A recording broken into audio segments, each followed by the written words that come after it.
Canada has some of the strictest gun ownership laws in the Western world, yet criminals say finding a gun has never been easier. So as part of our new series, The Gun Chase, I set out to get one legally and to see how easy or difficult it would be. So I enrolled in a firearms safety course, a requirement for getting a license. It's an intense 3 days learning about gun laws and gun safety. And then you would have to be approved by the RCMP, by the federal authorities. Then if so approved and you've completed all the requirements, you will get a license and fire. I'd never even held a gun before, so this was a nerve-wracking experience. I passed the test and set off to file my application.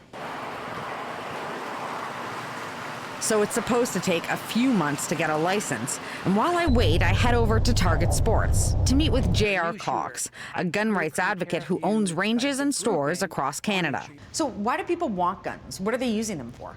They use them for sport, right? They're buying firearms for sport, for target shooting, hunting, long-range shooting. Like, they're not buying them to put them under their pillow for self-defense. Perfect. Okay. Now put the gun down. And take a look where you hit. I did pretty good. You did pretty good. I did pretty good.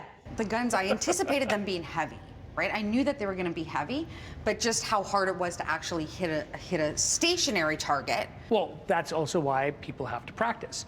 You know, I always tell people, if it was so easy, it wouldn't be an Olympic sport. Okay. So all that was.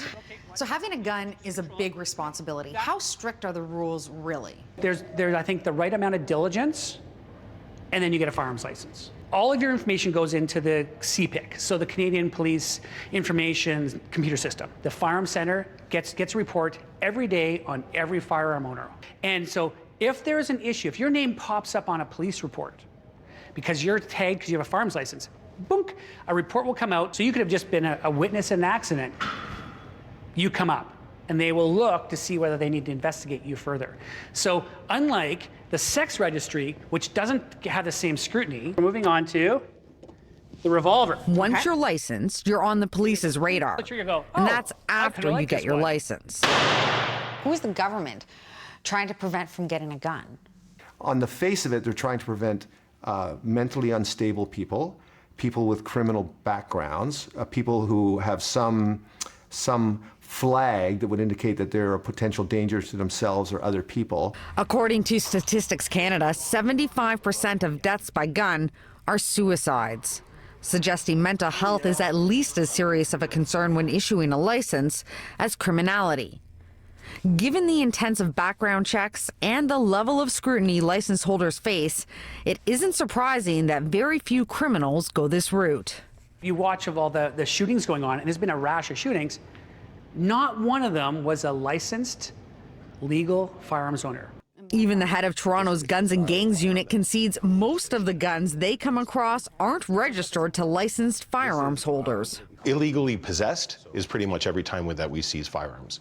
So the people that are possessing them are not the ones that would go and register and get a PAL license to own a firearm.